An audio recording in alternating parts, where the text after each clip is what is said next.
The mistress humiliates the wife in front of the entire elite until the mother-in-law orders silence and reveals the twist no one saw coming. The mansion, the fortune, and everything the husband flaunted actually belonged to the humiliated wife. The entire hall becomes the stage for the imposter's downfall. If you enjoy stories like this, watch until the end, subscribe to this channel, and leave a comment telling us where you're listening from.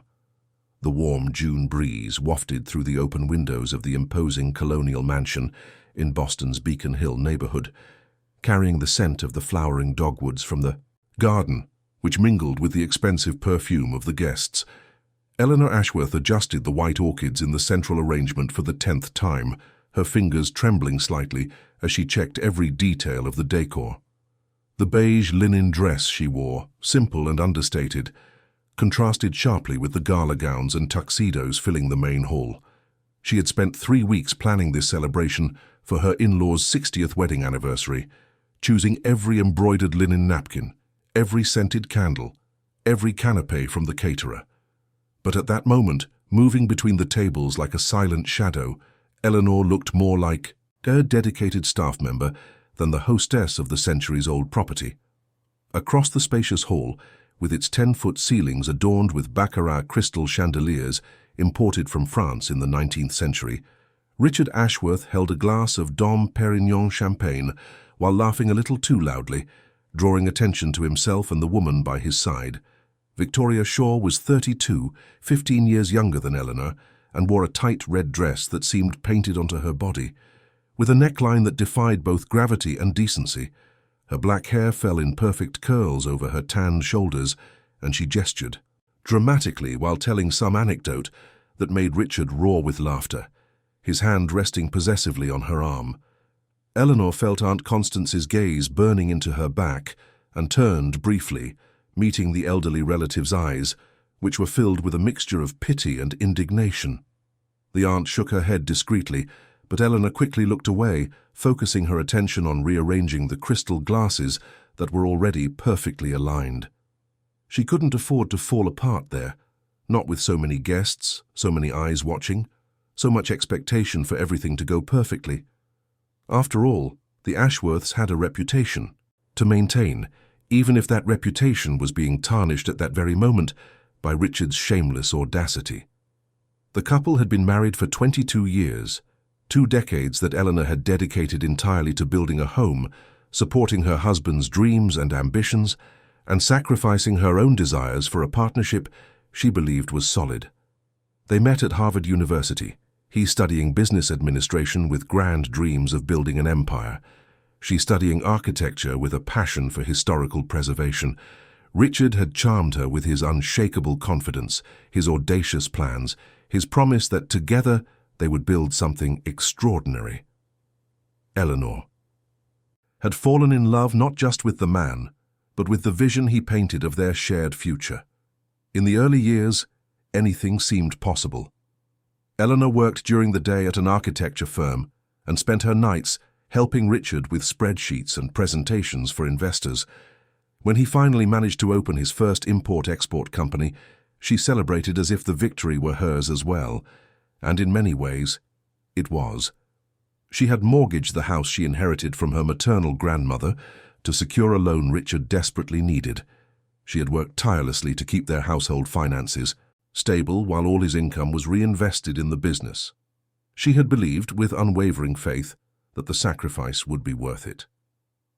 Over the following years, Richard's business had its ups and downs, which Eleanor followed with restrained anxiety. She had learned to read the signs on his face when he came home. A furrowed brow meant trouble with suppliers, a forced smile indicated that key clients were reconsidering contracts, and absolute silence revealed losses he didn't want to admit out loud. Eleanor had become an expert at offering comfort without asking questions that might wound his male pride. She would prepare his favorite meal, a perfectly cooked prime rib roast, put on soft music, massage his tense shoulders, and wait patiently for him to share what he wanted, when he wanted. It was 8 years ago that everything changed for good, though Eleanor only discovered the full details much later. Richard had come home that April night with a ghostly pallor, cold sweat trickling down his forehead despite the air conditioning. He locked himself in his study for hours, and Eleanor could hear his raised voice on the phone, though she couldn't make out the words. When he finally emerged close to midnight, his eyes were red, and his voice was just a hoarse whisper when he said they needed to talk. The company was on the brink of bankruptcy. A large shipment from China had been seized by US Customs due to irregularities in the documentation. Irregularities Richard swore he hadn't committed, but for which he would be held responsible anyway. The fines were astronomical. The interest on the loans he had taken out to pay for the shipment was accumulating daily, and several major clients were threatening lawsuits for breach of contract. Richard was on the verge of losing everything: his company, his reputation, his dignity. Eleanor didn't hesitate for a second. The next morning, she scheduled a meeting with the family lawyer and began the process of accessing the trust fund her great-grandmother had established decades earlier. This fund was a well-kept secret, known only to a few members of the Montgomery family on Eleanor's maternal side. The great-grandmother, Eleanora Montgomery, had been an extraordinary businesswoman at a time when few women dared to step into the corporate world. She had built a real estate empire in Boston during the economic boom of the early 20th century, and established the fund to protect future generations of her family, specifically the women, from financial hardship. The money from the fund saved Richard from complete ruin. Eleanor anonymously transferred $200,000 through a law firm, structuring the transaction so that Richard would believe an angel investor, impressed with his potential, had decided to give him a second chance. His pride would never have allowed him to accept direct financial help from his wife, so Eleanor created an elaborate fiction to protect both their finances and his male ego. She had watched, with an encouraging smile on her face and a knot in her stomach, as Richard attributed his salvation to his own ability to convince investors of his worth. In the years that followed, Richard rebuilt the company, but something fundamental had changed in him. The confident yet humble man Eleanor had known was replaced by someone arrogant and distant. As the business thrived again, he began coming home later and later, his explanations of business dinners and last-minute trips becoming more frequent and less convincing. Eleanor noticed the unfamiliar perfume on his shirts, the receipts from romantic restaurants he forgot in his pockets, the text messages he hastily deleted when she entered the room. She never confronted Richard directly about her suspicions. Part of her feared confirmation of what she already knew in her heart, and another part, a part she wasn't proud to admit, simply didn't have the energy for another battle. Eleanor had invested so much of herself in that marriage, sacrificed so many of her own dreams and ambitions, that the idea of admitting it had all been for nothing seemed unbearable. So she chose silence, comfortable denial, the illusion that if she didn't name the problem, it would eventually go away on its own. Victoria Shaw entered Richard's life about 2 years ago, though Eleanor had only had concrete knowledge of her existence for 6 months. She worked as a marketing manager at a client company and had apparently impressed Richard with her innovative strategic vision and contagious energy. Eleanor had heard her name mentioned casually at first, always in the context of business meetings and campaign presentations. But then, the mentions became more frequent, more enthusiastic, laden with an admiration Richard no longer showed when speaking of his own wife. The first time Eleanor saw Victoria was at a corporate event, 6 months ago. A trade show where Richard had a promotional booth. Eleanor had decided to show up as a surprise with a homemade lunch, wanting to make a loving gesture to remind her husband that she was still there, still cared. What she found was Richard and Victoria leaning over a laptop, their heads so close they were almost touching, laughing at something on the screen. The body language between them was unmistakable. His hand on her arm for a second longer than was professionally appropriate, her smile that completely lit up her face when he spoke, the intimate familiarity of two people sharing secrets that excluded everyone else. Eleanor had stood several feet away, holding the thermal container like a fool, watching the intimacy between her husband and this unknown woman. Richard finally saw her, and the look on his face wasn't one of guilt or embarrassment, but of irritation, as if Eleanor were an inconvenient intruder in her own marriage. He had approached, taken the lunch from her hands with a mechanical thank you, and suggested she go home because he was too busy to stop and eat right now. Victoria had watched the interaction with a small triumphant smile on her lips, a smile that clearly said she knew exactly what her place was in Richard's life, and that this place was quickly becoming more important than Eleanor's. Since then, Richard had become increasingly blatant in his disrespect. He stopped bothering to hide the whispered phone calls, often taking calls from Victoria even during dinner and leaving the room to speak privately. He began to openly question Eleanor's choices, criticizing her appearance, her lack of professional ambition, her dedication to preserving the house instead of pursuing a corporate career. In increasingly frequent and bitter arguments, he insinuated that Eleanor was complacent, that she lived off his efforts without contributing anything of value, that she should be grateful for the comfortable life he provided. Each criticism was a stab to Eleanor's heart, especially because she knew the truth Richard didn't. She couldn't defend herself without revealing that it was her money that had saved his company, that the mansion they lived in was her family's property, that the luxurious lifestyle he flaunted was possible only because of the financial infrastructure she had provided. The agreement with Beatrice, Eleanor's mother-in-law and Richard's mother, was clear. They would keep the secret to protect Richard's pride, allowing him to believe he was the provider and protector of the family. Eleanor had honored this agreement faithfully, even when it meant accepting unfair criticism and undeserved humiliation. Now, watching Richard and Victoria in the hall of her own home, Eleanor felt like a stranger in her own life. The way he touched her was casual yet possessive, as if marking territory. The way she laughed was loud and performative, designed to attract attention and establish social dominance. And the way they both occasionally glanced in Eleanor's direction was laden with poorly disguised contempt, as if she were an old piece of furniture they were planning to replace soon. Uncle Robert, Richard's older brother, approached Eleanor with a worried expression. He was a man in his 60s, with greying hair combed neatly back and a perfectly tailored Armani suit. He had always been kind to Eleanor, treating her with a respect her own husband had long since ceased to show. "Eleanor, my dear," he said quietly, leaning in so only she could hear, "you don't need to be serving canapes. We have waiters hired for that. Please come join the guests. This is your home." Eleanor forced a smile that didn't reach her eyes. "I just want to make sure everything is perfect, Uncle Robert. You know how much Beatrice appreciates the details." "Beatrice would much rather see you enjoying the party you so carefully organized," he replied, his voice loaded with meaning. His eyes flickered briefly to Richard and Victoria, and a look of disapproval crossed his face before he quickly masked it. "My mother should be arriving any moment. She was stuck in traffic coming from Worcester, but she called 10 minutes ago to say she's close." Eleanor felt a wave of relief knowing her mother-in-law was on her way. Beatrice was a force of nature, a matriarch in the truest sense of the word, and her presence always brought a sense of order and justice to the chaos. If anyone could rein in Richard and his mistress, it was his mother. "I'll make sure the master bedroom is prepared in case she wants to rest before dinner," Eleanor said, already moving toward the main staircase. "Eleanor," Uncle Robert called after her, and when she turned, his expression was strangely intense. "You are stronger than you think, remember that." Before she could reply or question the meaning of those enigmatic words, a loud, shrill laugh cut through the air.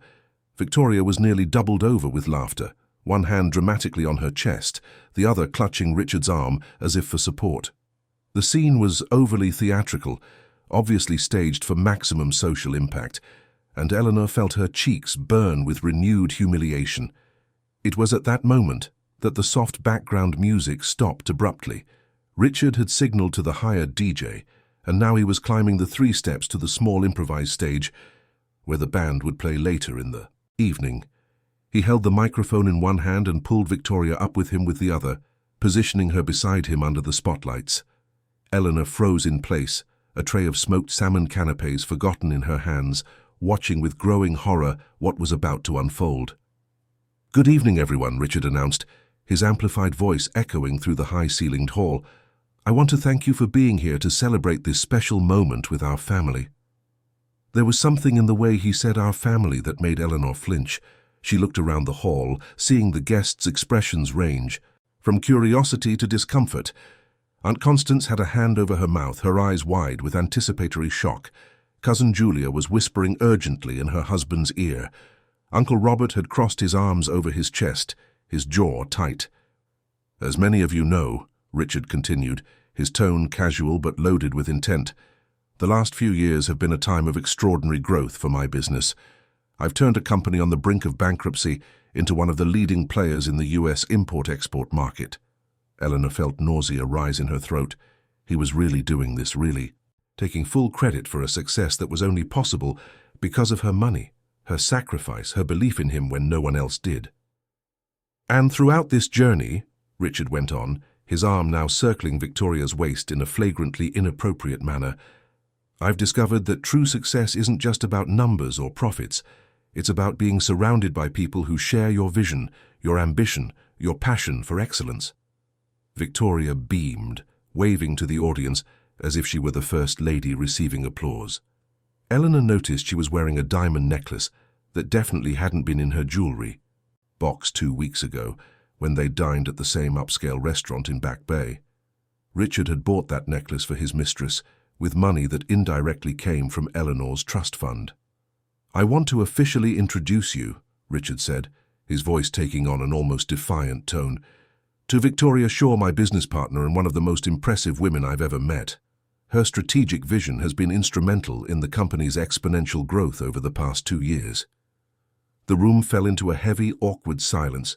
No one clapped, no one said a word.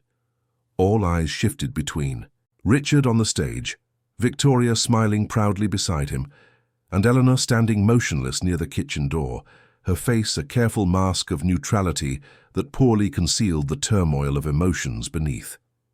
It was then that Victoria took the microphone from Richard's hand. Victoria held the microphone as if it were a scepter of power, her rings glittering under the light of the crystal chandelier. She swept her eyes across the hall, savoring the complete attention she finally had from everyone present. Eleanor felt her knees weaken slightly, sensing that something terrible was about to happen, but she forced herself to stand tall, maintaining her composure even as every fiber of her being screamed for her to flee the room. "You know," Victoria began, her voice syrupy and calculated coming from the speakers, "when I joined Richard's team 2 years ago, I was absolutely blown away by his business acumen, but I also immediately noticed that he was surrounded by, let's say, energies that didn't match his potential." The implied insult hung in the air like toxic smoke. Eleanor saw Aunt Constance rise from her chair indignant, but Uncle Robert gently held her arm, shaking his head in a silent plea for her to wait. There was something in his expression, a quiet certainty, that suggested he knew something the others didn't. "It's sad," Victoria continued, her voice dripping with a false compassion that made Eleanor want to scream, "when certain people get comfortable in a life they didn't build, living in the shadows of others' achievements. Richard deserves to be surrounded by people who are on his level, who share his ambition and sophistication." She paused dramatically, her eyes meeting Eleanor's across the room. The smile that curved her lips was pure poison. "That's why I believe great changes are coming to this property. I see so much potential being wasted here, so much space taken up by old, outdated things that need to be renovated to reflect the success and modernity that Richard represents." Eleanor instantly understood what Victoria was saying. She wasn't just claiming Richard. She was claiming the house, the life, everything Eleanor had patiently built over 2 decades. The audacity was breathtaking. This woman, who had known Richard for only 2 years, was already planning to take over the centuries-old Montgomery family mansion as if it were her conquered right. Richard stood beside Victoria, with a satisfied smile on his face, clearly approving of every word that came out of her mouth. He made no move to interrupt her or soften the blow. If anything, he seemed proud of his mistress's calculated cruelty, as if it were a show of strength he admired. "So raise your glasses," Victoria instructed, lifting her own champagne, "to new beginnings and to leaving the past where it belongs, buried and forgotten." No one raised their glasses. The silence was deafening. Several guests stared at their shoes, obviously embarrassed to be witnesses to such a lack of decorum. "Cousin our." Julia had stood up and was whispering furiously with other cousins, their expressions ranging from shock to anger. Uncle Robert maintained a controlled expression, but Eleanor could see the vein pulsing in his temple, a sign that he was working hard to contain his outrage. Victoria, realizing her toast would not be reciprocated, laughed a shrill, forced laugh, trying to pass off the embarrassment as if it were a joke the others were too foolish to understand. She handed the microphone back to Richard with an exaggerated flourish and stepped down from the stage, her high heels clicking aggressively against the imported Portuguese marble floor that had decorated the hall since 1892. Eleanor used the moment of distraction to place the tray of canapés on the nearest table, her hands shaking so much that the glasses clinked against each other. She needed to get out of that hall, needed a moment to breathe, to process the magnitude of the humiliation she had just suffered in front of friends and family. But before she could take the first step toward the hallway leading to the kitchen, Victoria appeared directly in her path.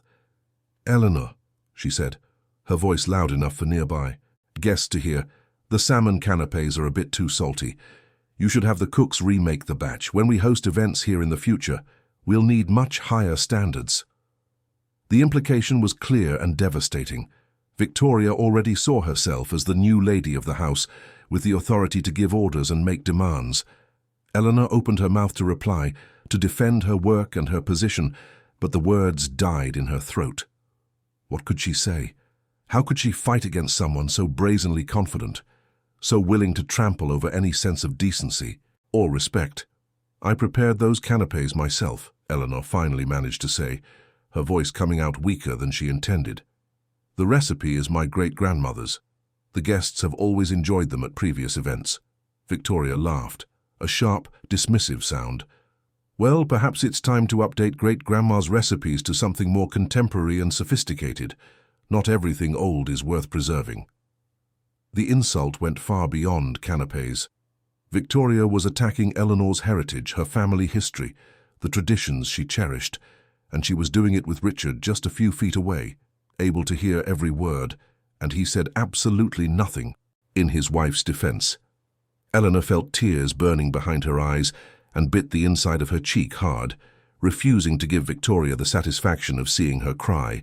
She tried to step around the other woman, but Victoria moved to the side, blocking her path again. "Oh, and Eleanor," Victoria said, her voice low but venomous, "that linen dress, it's very humble for an occasion like this, don't you think? When you're serving at an elegant party, it's still important to maintain a certain presentation. Perhaps a proper uniform would be more appropriate for the role you play here." The words were like slaps to the face. Victoria was deliberately treating Eleanor like a servant, demoting her from hostess to staff in her own family's home. Eleanor saw Aunt Constance rise from her chair again, clearly ready to intervene, but Eleanor shook her head quickly, a silent gesture asking her not to make the situation worse. It was then that the accident happened, which Eleanor knew was no accident at all. Victoria was holding a glass of red wine, a Chateau Margaux that Eleanor had specifically chosen from the family's private cellar, because it was Beatrice's favorite. While pretending to reach for something on the adjacent table, Victoria bumped into Eleanor with enough force to spill the entire contents of the glass onto the beige linen dress. The red wine spread instantly across the light fabric, staining it irreversibly. Eleanor looked down, watching the dark stain expand like an open wound on her dress. It was the dress her mother had worn on her own 40th birthday, a piece Eleanor cherished and wore only on special occasions. Now it was ruined, destroyed by the malice of a woman who barely knew her but already hated her with surprising intensity. "Oh no," Victoria exclaimed, her voice loud and dramatic but her eyes shining with ill-disguised satisfaction. "How clumsy of me, but honestly, Eleanor, that dress was so outdated anyway. Consider it a favor. Now you have an excuse to buy something more current. Although," she added with a malicious smile, "I imagine your budget is quite limited, isn't it?" Several female guests gasped in shock and disapproval. Cousin Julia took a step forward, ready to confront Victoria, but Eleanor held up a hand in a stopping gesture. She didn't want to turn this night into an even bigger scene than it already was. She didn't want her in-laws' 60th anniversary to be remembered for a fight among relatives. Richard finally approached, but a small flame of hope died within Eleanor when she saw the expression on his face. There was no concern or sympathy there.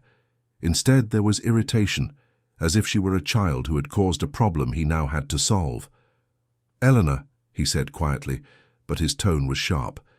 "You're making a scene. Go change, and please, stay in the kitchen for the rest of the evening. You're disrupting the flow of the party."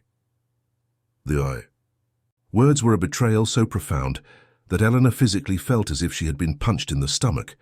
He wasn't asking if she was okay. He wasn't offering support or comfort. He was blaming her for the situation, ordering her to hide so as not to embarrass him further, as if she were the one who had caused the problem, and not the woman he had shamelessly brought into their marital home to publicly humiliate his wife. "Richard," Eleanor began, her voice breaking despite her best efforts to keep it steady, "I spent 3 weeks organizing this party. I chose every detail with the thought of honoring your parents, of doing something beautiful for your family. And that's why you need to ensure the rest of the evening runs smoothly," he replied, his hand gripping her arm tightly enough to hurt. "Go get changed. Now." He pushed her gently but firmly in the direction of the main staircase. Eleanor stumbled slightly, regaining her balance in her flat linen shoes. She looked around the hall, seeing the varied expressions of the guests, pity from some, disapproval from others, and even a few small cruel smiles from those who had always envied the Montgomery family's social standing and now reveled in seeing Eleanor brought low. Eleanor climbed the stairs slowly, each step feeling like a walk to the gallows. She could hear Victoria laughing below, hear Richard resuming conversations as if nothing had happened, as if he hadn't just completely destroyed any remnant of respect or dignity his wife had in front of their friends and family. When she reached the second floor, Eleanor walked down the hallway lined with portraits of her maternal ancestors. Great-grandmother Eleonora looked down from an elaborate oil painting, her face stern but fair, her eyes seeming to follow Eleanor with an expression of silent encouragement. Eleanor paused before the portrait, remembering the stories her mother used to tell about that extraordinary woman. Eleonora had been married young to a man who expected her to be merely a decorative wife. Instead, she had studied business in secret, learned about real estate investment by consulting her husband's books at night, and when he lost everything in a disastrous investment, it was Eleonora who rebuilt the family fortune. She had done it so skillfully that her husband was able to maintain his dignity, allowing him to believe he was the one who had saved the day, when in fact it was Eleonora who controlled every aspect of the family finances. The story had always fascinated Eleanor, but it had also troubled her. Her great-grandmother had lived an entire life keeping a secret, protecting the ego of a man who didn't deserve such loyalty, sacrificing her own recognition for the sake of family peace. It was a pattern Eleanor realized she was repeating, and for the first time, she wondered if that sacrifice was truly worth it. In the master bedroom she shared with Richard, Eleanor took off the wine-stained dress with trembling hands. She held it for a moment, remembering her mother wearing it, smiling radiantly, so full of life and joy. Her mother had also lived in a marriage where she sacrificed much, always putting her husband's needs before her own. Eleanor remembered seeing her cry late at night when she thought no one was looking, silent tears of a woman who had lost herself in the name of being a good wife. Eleanor threw the ruined dress into the laundry basket and opened the closet looking for something simple to wear. She chose black slacks and a white blouse, an outfit so discreet she would practically disappear into the background of the other guests. Exactly what Richard wanted, for her to be invisible, to not cause trouble, to peacefully accept her demotion. As she changed, Eleanor heard the sound of laughter drifting up from downstairs through the open bedroom windows. The party continued without her, as if her absence didn't matter, as if she had never been essential to anything. It was a sense of irrelevance so profound, it made Eleanor question the meaning of her entire life up to that point. She walked to the window and looked down at the garden, illuminated by hundreds of fairy lights strung through the ancient trees. She could see some guests mingling among the Baroque fountains and the rose beds she herself had planted and tended for years. She could see Richard and Victoria on the terrace, his arm around her waist, both laughing at something Eleanor would never know. A part of her wanted to just stay in that room, to hide from the humiliation that awaited her if she returned to the party. But another part, a part that remembered the strength of great-grandmother Eleonora, refused, to give up so easily. This was her house, her family, her event. She had worked too hard to let Victoria destroy everything without a fight.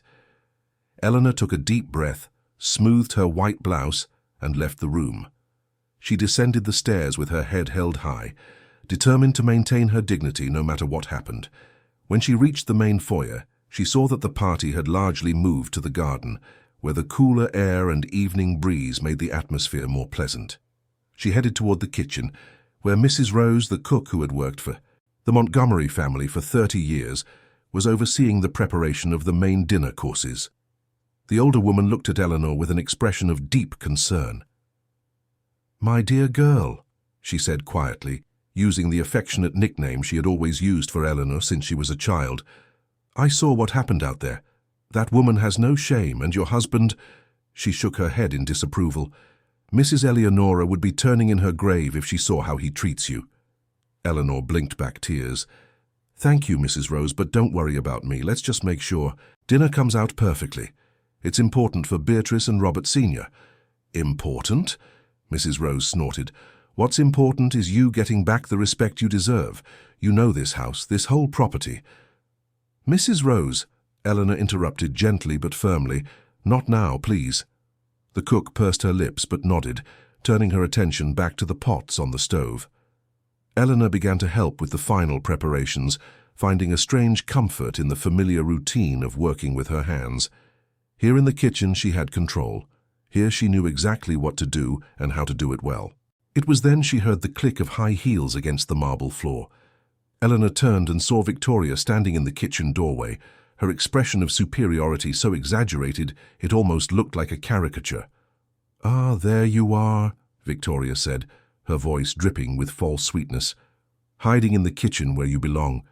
Richard told me you were in here." Eleanor didn't reply, simply continuing to arrange the French porcelain platters that would be used to serve dinner. Mrs. Rose, however, turned to face Victoria, her wooden spoon held up like a weapon. "This kitchen is for professionals." "Only?" Mrs. Rose said firmly. "Guests are to remain in the hall or the garden." Victoria laughed, a sound that made Eleanor think of breaking glass. "Professionals? That's rich. Soon enough, I'll have a whole team of real professionals in here, not some old-fashioned staff who barely know the difference between haute cuisine and home cooking." Mrs. Rose took a step forward, clearly ready to defend her kitchen and her honor, but Eleanor touched her arm gently. "Let it go," she whispered. "It's not worth it." Victoria circled the kitchen as if she were appraising a property she intended to buy, touching the polished copper pots hanging from the rack, examining the spices arranged in antique glass jars, making theatrical sounds of disapproval. "Everything in here is so outdated," she commented. "When I take over, I'm going to completely modernize. State-of-the-art appliances, contemporary minimalist design, none of these old sentimental utensils." "These old utensils are part of this house's history," Eleanor said, her voice coming out firmer than she expected. "Some of these pots have been used by 4 generations of my family." "Exactly," Victoria retorted, turning to face her directly. 4 generations of mediocrity. It's time for a real change. Richard deserves a partner who is on his level, someone who can elevate his status, not someone who ties him to the past with obsolete traditions and a small-town mentality. Eleanor felt something snap inside her, a cord that had been stretching for months finally reaching its breaking point.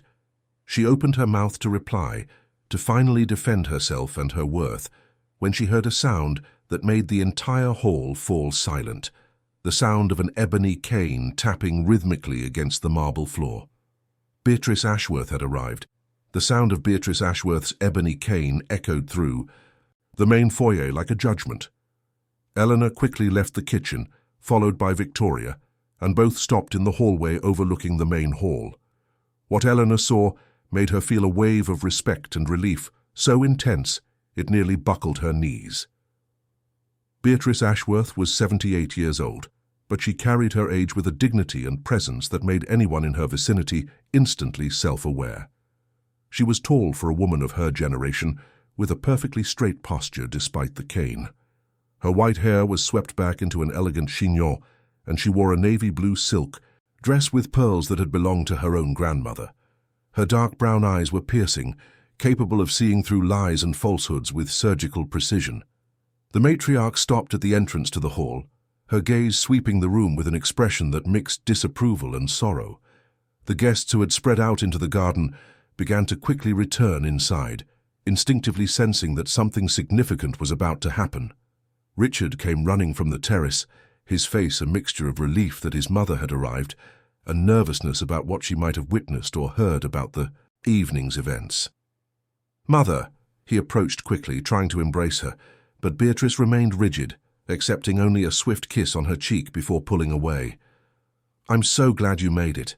The traffic must have been terrible, wasn't it?" "The traffic was perfectly normal, Richard," she replied, her voice carrying a chill that made her son recoil slightly. "I actually arrived 15 minutes ago. I was outside with Robert, who brought me up to speed on certain developments this evening." Richard turned visibly pale. His eyes searched for Uncle Robert in the crowd, finding his older brother standing near the fireplace with a grave but resolute expression. It was then that Richard realized Uncle Robert hadn't been caught off guard by the situation with Victoria. He had known, and he had likely informed his mother of all the sordid details. "Mother, let me explain," Richard began, his earlier confidence rapidly evaporating under Beatrice's penetrating gaze. "Things with Eleanor have been complicated for a long time, and I—" "Silence," Beatrice commanded, and the authority in her voice was so absolute that Richard immediately shut his mouth like a scolded boy. She turned to find Eleanor in the crowd, spotting her, standing near the kitchen entrance, still dressed in her simple clothes, trying to be invisible. "Eleanor, my dear, come here, please." Eleanor hesitated for only a second before starting across the hall. She could feel every eye on her, the weight of so many judgments and expectations. When she reached her mother-in-law's side, Beatrice touched her arm gently, a gesture of support that brought immediate tears to Eleanor's eyes. "Where is the woman my son brought to my wedding anniversary party?" Beatrice asked, her voice cutting through the silent hall like a razor. Victoria, who had been partially hiding behind a group of guests, stepped forward reluctantly. She tried to adopt a respectful and charming expression, the kind of social mask she wore so well in professional situations. "Mrs. Ashworth, it's an honor to finally meet you. I've heard so much about you." "I'm sure you have," Beatrice replied dryly, "and I imagine, based on what you heard, you thought you could come to my wedding anniversary party and humiliate my daughter-in-law in her own family's home without consequence." The entire room held its breath collectively. Victoria tried to maintain her smile, but it faltered at the edges. "I don't know what you're talking about. Richard and you were simply nothing," Beatrice interrupted with an authority that allowed no argument. "You are an intruder brought here by my son, who has clearly lost all sense of decency and respect I tried to teach him during his 52 years of life." Richard tried to intervene again. "Mother, this is between me and Eleanor. You don't need to get involved." "I don't need to get involved." Beatrice turned to her son, and the look on her face was one of pure disappointment. "You turned a celebration of my family into a shameful display of your infidelity and disrespect. You brought your mistress into your wife's home and allowed her to humiliate Eleanor in front of our friends and relatives. You allowed her to insult the traditions of the Montgomery family, the very family that—" She stopped abruptly, closing her eyes for a moment as if gathering strength. Uncle Robert stepped forward, placing a hand on his mother's shoulder. "Mother, perhaps we should do this privately." "No," Beatrice said firmly, opening her eyes again. "This was done publicly, so it will be resolved publicly. Eleanor deserves at least that much after everything she has endured in silence." Eleanor felt her heart race. There was something in Beatrice's tone, a determination that suggested long-held secrets were about to come to light. She looked at her mother-in-law with a mixture of gratitude and apprehension, wondering just how far the matriarch was willing to go. Beatrice opened her vintage leather handbag and pulled out a thick manila envelope, sealed with red wax. The seal bore the Montgomery family crest, a shield with an oak tree and the words "Fortitudo et Sapientia," strength and wisdom. Eleanor recognized the envelope immediately. It was the same kind her great-grandmother used for important family documents. "Richard," Beatrice began, her voice now more sad than angry, "do you truly believe you built this entire life by yourself? That your success is the result of your own hard work and intelligence alone?" Richard frowned, clearly confused about where his mother was going with this. "I worked hard to rebuild my company after the crisis. I secured investors. I made the right choices." "You secured one investor," Beatrice corrected him, "a single anonymous investor who miraculously appeared at your moment of greatest need and saved you from complete bankruptcy. Did you never wonder who that person was? Why someone would invest $200,000 in a sinking company without demanding anything in return?" The silence in the hall was absolute. Eleanor felt her blood run cold. She looked at Beatrice with wide eyes, silently pleading with her to stop, not to reveal the secret they had guarded so carefully. But the matriarch simply squeezed her hand gently, a silent message that it was time for the truth. "I assume it was someone who recognized my potential," Richard said, but his voice had lost all its previous confidence. "Someone who knew I'd be worth the long-term investment." Victoria, sensing the shift in the atmosphere, tried to intervene in Richard's defense. "Exactly. Richard has a natural talent for business. It's only natural that smart investors would see that and want to—" "The investor was Eleanor," Beatrice declared, each word dropping like a bomb in the center of the hall. "My daughter-in-law used the trust fund established by her great-grandmother, Eleonora Montgomery, to save my son's company when he was on the brink of complete ruin. She structured the transaction through lawyers to make it seem like it came from an outside source, because she knew Richard's pride would never allow him to accept financial help from his wife." Richard turned white as a sheet. His mouth opened and closed several times without producing a sound. Victoria stared between Richard and Eleanor with an expression of shock and growing horror, realizing the ground was beginning to crumble beneath her perfectly shod feet. "That can't be true," Richard finally managed to say, his voice hoarse. "The investor. There were documents. A company." "A shell company created by the Montgomery family's law firm," Uncle Robert confirmed, joining Beatrice. "I helped Eleanor structure it all. We wanted to protect you, Richard. To protect your pride while we saved your professional life. Eleanor wished the floor would open up and swallow her. She had never wanted this to be revealed, especially not like this, not in front of everyone. But at the same time there was a strange sense of relief, as if a weight she had been carrying for 8 years was finally being lifted from her shoulders. But there were other things Eleanor did for you that perhaps you should know," Beatrice continued, her voice taking on a firmer tone. "This mansion, for instance. Richard, do you believe this property belongs to you?" Richard looked around the hall at the crystal chandeliers, the ancestral paintings on the walls, the Portuguese marble floor beneath his feet. "It's our home. Eleanor and I—" "This house belongs exclusively to Eleanor," Beatrice interrupted him. "It is part of the Montgomery family inheritance, held in a trust that passed from Eleonora to her daughter, to Eleanor's mother, and then to Eleanor. You have never had legal ownership of this property, Richard. Never." Victoria let out an audible gasp. Her hands flew to her mouth, her eyes widening in horror. As the reality of her situation began to dawn on her, she hadn't been courting a rich and powerful man. She had been pursuing a man who lived entirely on the generosity of his wife.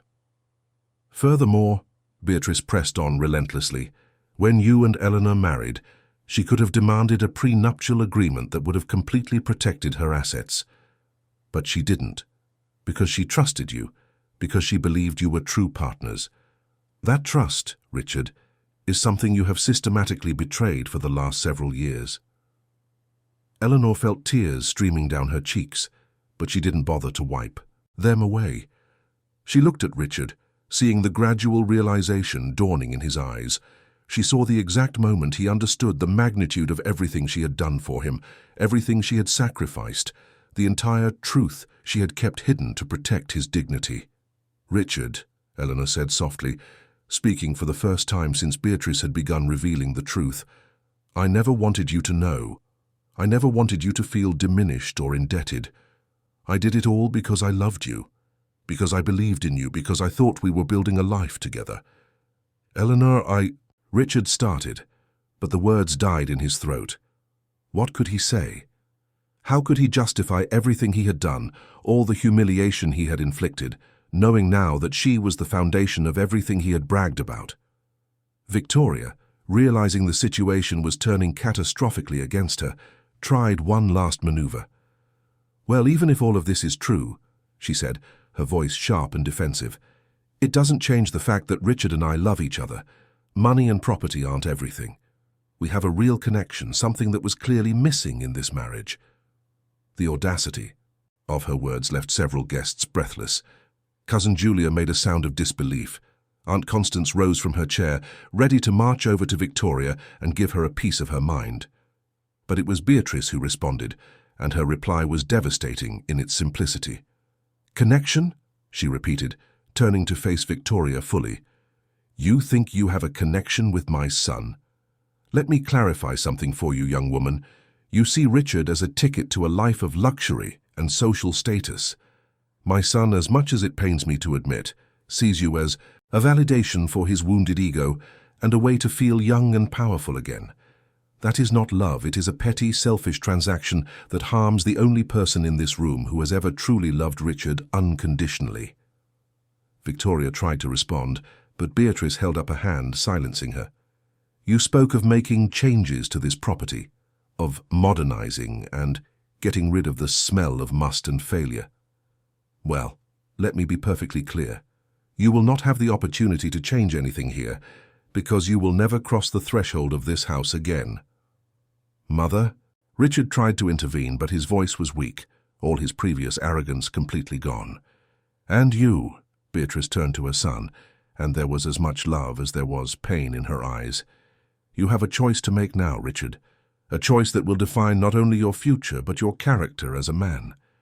Richard looked between his mother, Eleanor, and Victoria, visibly struggling with the magnitude of what had been revealed.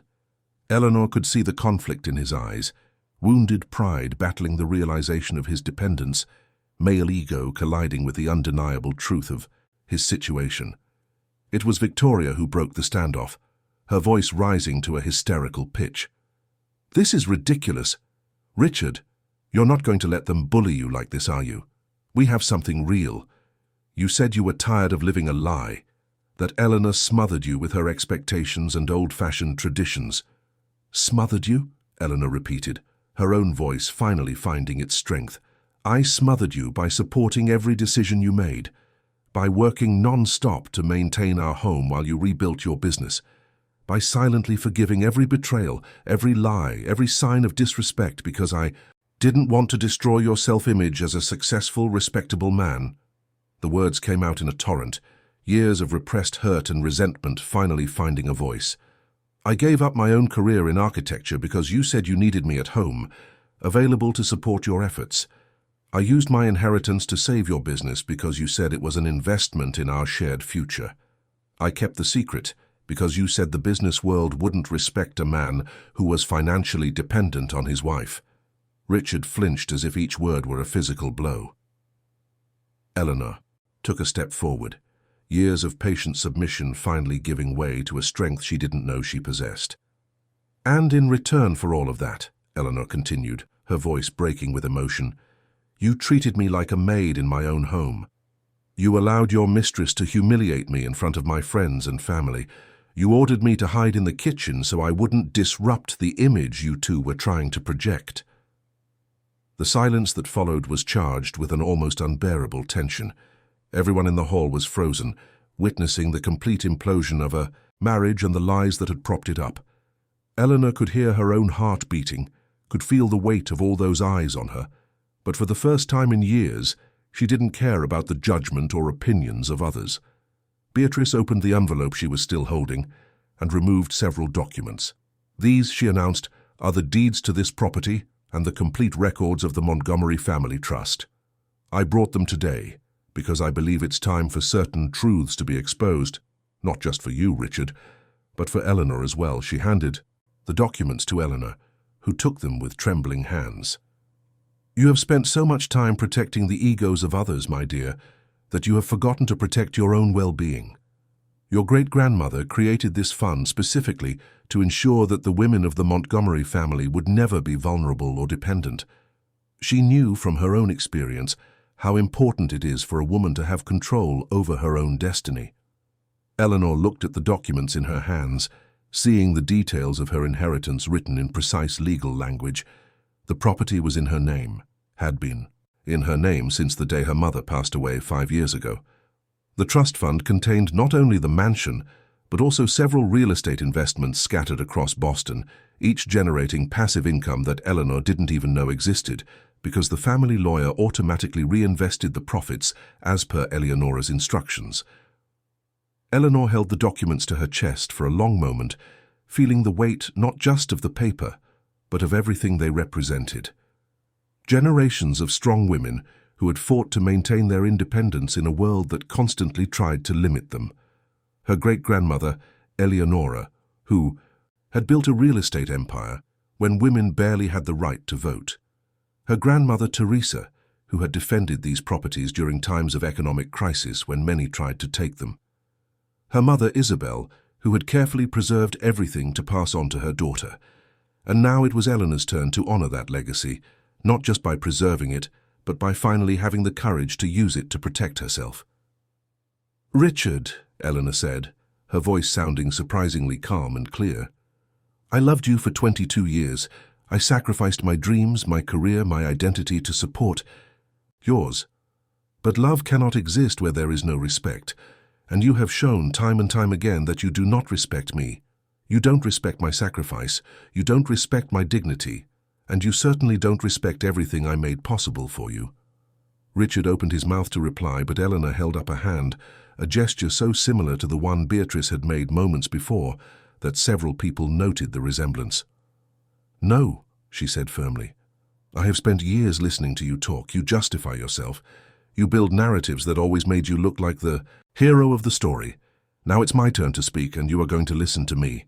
She turned to look directly at Victoria, who was visibly shrinking under the weight of all the disapproving glares directed at her. "You said this house smelled of must and failure, that it was old-fashioned and needed modernizing. But do you know what I see when I look at these walls?" Eleanor made a sweeping gesture, encompassing the magnificent hall around them. "I see 4 generations of women who refuse to be defeated by circumstances. I see history preserved, traditions honored, deep, roots that give meaning and purpose. This house is not a dusty museum. It is a testament to resilience and female strength. And you would never have the capacity to understand or appreciate that, because you only see value in things that are superficial and immediate." Victoria tried to answer, but her voice came out weak and unconvincing. "Richard told me you were cold, that you had no ambition, that you were content to live in the shadows." "Richard told you what was convenient to justify his behavior," Eleanor cut her off. "He painted a picture of me that made you feel superior, that validated your presence in our marriage as some kind of salvation for him. But the truth is, you were just a convenient distraction for a man who was running from his own inadequacy." Richard made a sound of protest, but Uncle Robert placed a firm hand on his shoulder, keeping him in place. "Let her finish," the uncle said quietly but firmly. "You owe her at least that." Eleanor turned back to Richard, and there were so many emotions in her eyes. Sadness, anger, disappointment, but also a growing resolve. "Do you know what the saddest part of all this is? It's not the betrayal, it's not the lack of respect. It's the fact that even now, even knowing everything that has been revealed, you are still more concerned with how this makes you look than with the pain you have caused." "That's not fair," Richard protested, his voice sounding desperate. "I didn't know about the money, about the house. If I had known—" "If you had known what?" Eleanor challenged. "You would have treated me better. Was the love and respect you owed me as your wife conditional on my financial standing? Because if it was, Richard, then we never had a real marriage to begin with." The silence that followed was absolute. Richard stared at the floor, unable to find words that could defend or justify his actions. Victoria shifted her weight from one foot to the other, her perfectly manicured nails picking nervously at each other, all her previous confidence completely gone. Eleanor took a deep breath, drawing strength from Beatrice's presence beside her and the supportive faces of Aunt Constance, Cousin Julia, Uncle Robert, and so many other family members who had always treated her with respect and affection. When you brought Victoria into our home to your family's celebration, I thought I had hit rock bottom in terms of humiliation, but now I realize it wasn't a low point, it was a turning point. She held the documents higher so everyone could see. This property is mine. The money that saved your business was mine. The lifestyle you so proudly flaunted was possible because of me. And now, for the first time in 22 years, I am going to make a choice that is purely my own, without considering your ego or your needs. Eleanor turned to face both Richard and Victoria directly. Her voice, when she spoke, was cold and utterly unyielding. "Get out of my house." The 4 words echoed through the hall like thunder. Victoria let out a cry of shock, her eyes widening. "You can't." "I can," Eleanor interrupted her. "And I am.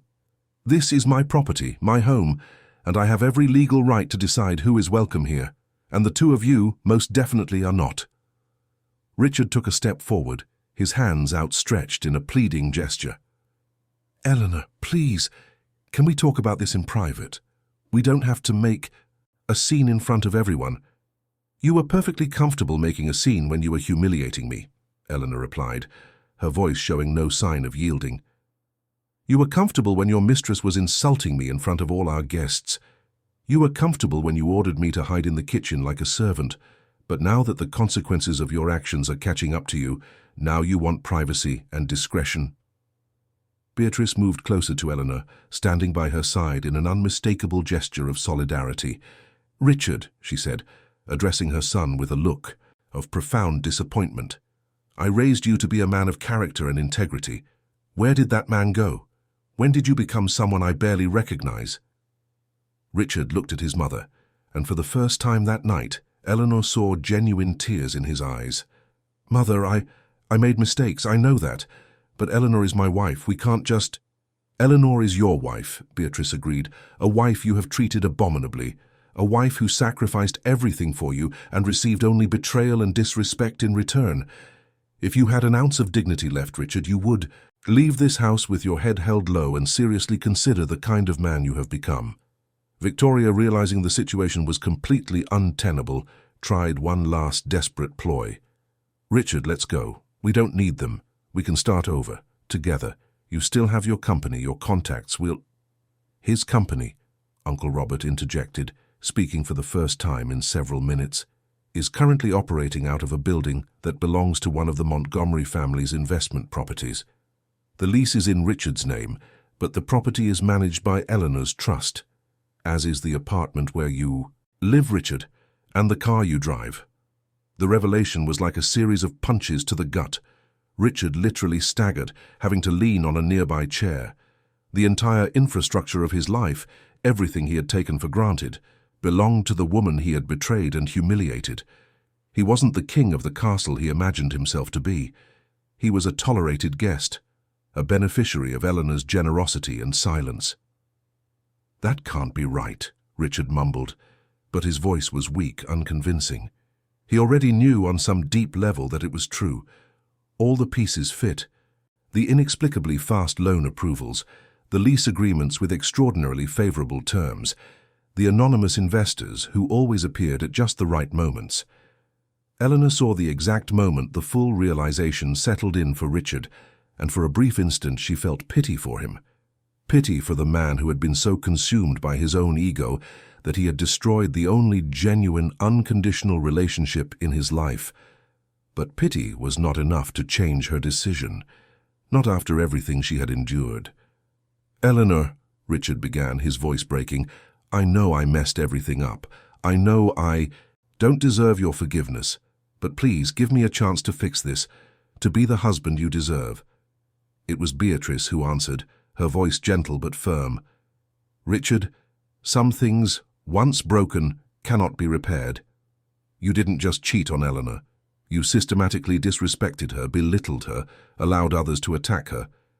And you did it all while living off her generosity.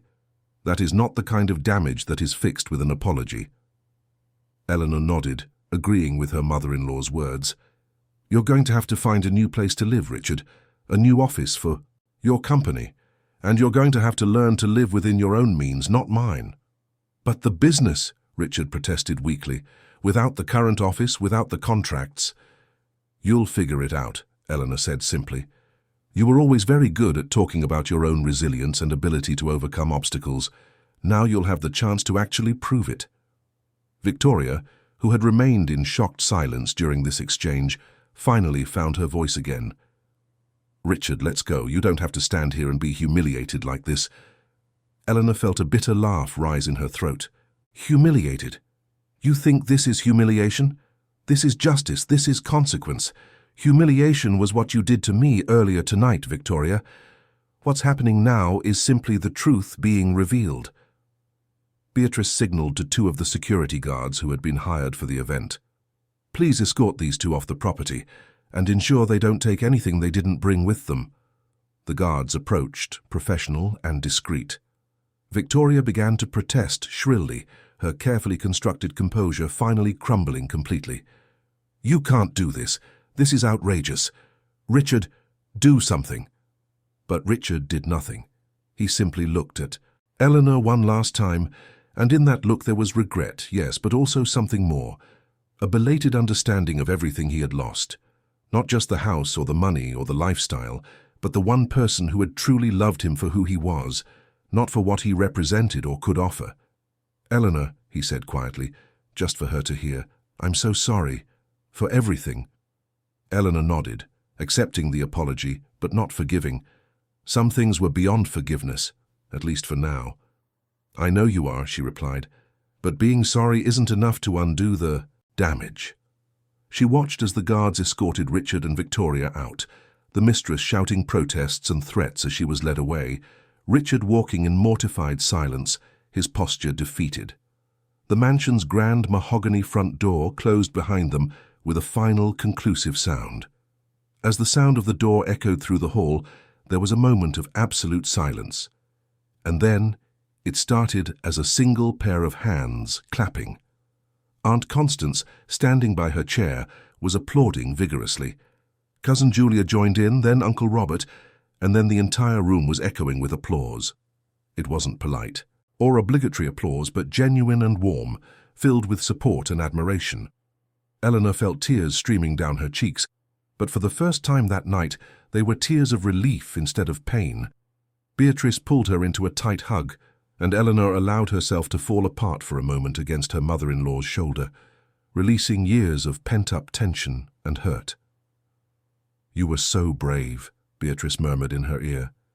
"Your great-grandmother would be so proud of you." When Eleanor finally pulled away, wiping her eyes, she looked around the room filled with relatives and friends. She saw support.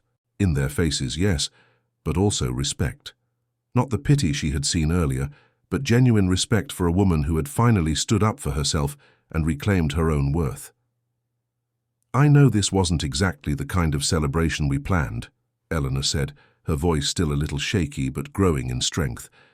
"And I apologize for turning Beatrice and Robert Sr.'s anniversary into, well, this."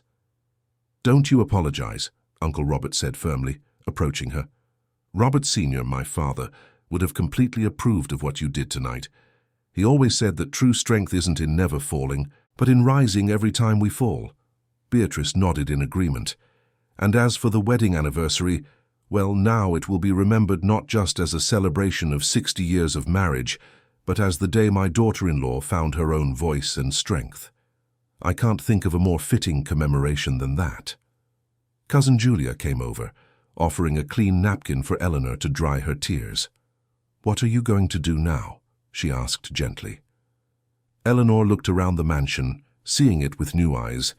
It was no longer the house where she had been imprisoned, by expectations and sacrifices. It was her home, her legacy, her future.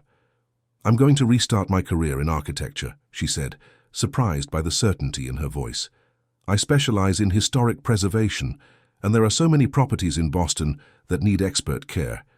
And I'm going to open this house for historical tours once a month, just like my great-grandmother always wanted to do, but never had the chance." Mrs. Rose appeared from the kitchen, her face still red with suppressed indignation. And what about dinner? I spent weeks planning the menu. Eleanor glanced at the antique clock on the wall. It was still only 9 o'clock, though it felt like an eternity had passed since the party began. We're going to serve dinner, she decided. This is still a celebration, and Mrs. Rose has worked too hard for us to waste all that wonderful food. A murmur of approval went through the room. The guests began to move toward the garden, where the tables were set for a candle-lit dinner.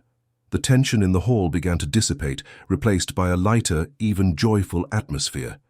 As everyone moved, Eleanor stood for a moment in the center of the hall, absorbing everything that had happened. 22 years of marriage had ended tonight, but in its place something new was being born, a version of herself she had buried so long ago she had almost forgotten it existed. "Eleanor," Beatrice called to her from the door leading to the garden. "Come, you deserve to sit at the head of the table and be served for a change." Eleanor smiled, a real smile that lit up her entire face. She crossed the hall, her steps lighter than they had been in years, and stepped out into the garden where the fairy lights twinkled in the ancient trees like earthbound stars.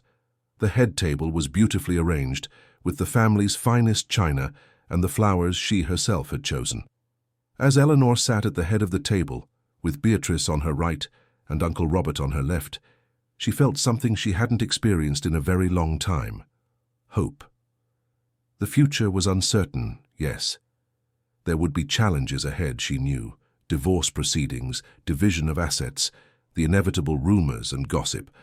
But for the first time in decades, she would face it all on her own terms, the master of her own destiny.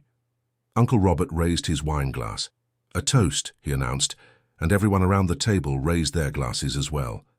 "To Eleanor, who reminded us tonight that true strength comes not from possessions or position, but from knowing your own worth and having the courage to defend it." "To Eleanor," everyone repeated, and the clinking of crystal glasses sounded like celebratory bells in the warm Boston night air. Eleanor raised her own glass, looking around the table at the faces of the people who truly loved and respected her. "And a toast," she added, her voice firm and clear, "to the strong women who came before us and paved the way, and to the strong women who will come after and continue the fight. May we always have the courage to honor our legacies by being true to ourselves." The glasses clinked again and Eleanor drank, the rich, complex wine dancing on her tongue. It was the same Chateau Margaux that Victoria had spilled on her dress earlier, but now it tasted different. It tasted of freedom, of new beginnings, of endless possibilities. As dinner was served and conversations flowed around the table, Eleanor looked up at the starry sky above. Somewhere up there, she imagined, great-grandmother Eleonora was smiling, proud of her great-granddaughter for finally claiming the strength that had always been inside her. And for the first time in many, many years, Eleanor smiled back, not with resignation or pretense, but with genuine joy and anticipation for what was to come. End of story. Eleanor closed her eyes for a moment, letting the gentle night breeze caress her face. When she opened them again, she found herself looking not just at an uncertain future, but at a future that was entirely hers to shape. The mansion she had inherited was not just bricks and mortar, it was a symbol of female resilience across generations. And now it was time for Eleanor to write her own chapter in this ongoing story. In the months that followed, Eleanor did indeed restart her career in architecture, specializing in historic preservation. She opened the mansion for monthly tours, sharing the history of Eleonora and other pioneering women with fascinated visitors. The divorce was processed relatively smoothly once it became clear that Richard had little legal ground to contest anything. Richard, for his part, had to rebuild his life from scratch, this time without the invisible safety net Eleanor had provided. It was a humbling but necessary journey that eventually forced him to confront his own character flaws. As for Victoria, her relationship with Richard lasted less than 3 months after the events of that memorable night. She quickly lost interest when she realized he lacked the wealth and status she had imagined. But those were stories for another day. That night, under the Boston stars, Eleanor simply savored her first truly free meal in decades, surrounded by people who loved her for who she truly was. dear. Listeners, we hope Eleanor's story has touched your hearts and perhaps even inspired reflections on courage, self-worth, and the importance of honoring our own legacies. Stories like this remind us that it's never too late to reclaim our voice, our power, and our dignity. If this narrative resonated with you, we invite you to explore our special playlist of equally captivating stories about resilience, self-love, and personal transformation. You can find it by clicking here on the side. Each story is a unique journey that explores the complexities of human relationships and the extraordinary strength that resides within each of us. Don't forget to subscribe to our channel and leave a like on this video. Your support allows us to continue bringing stories that celebrate female strength, justice, and the power of truth. Every day, we share new narratives that explore the challenges and triumphs of life, always with sensitivity, depth, and hope. And what about you? What did you think of Eleanor's journey? Have you ever been in situations where you had to choose between keeping the peace and defending your own worth? Share your reflections and experiences in the comments below. We love reading your stories and creating a community of mutual support where everyone can feel heard and validated. Until the next story, remember, your voice matters, your worth is inherent, and you always deserve respect and dignity. Thank you for joining us on this emotional journey. We'll see you in the comments and in the next video.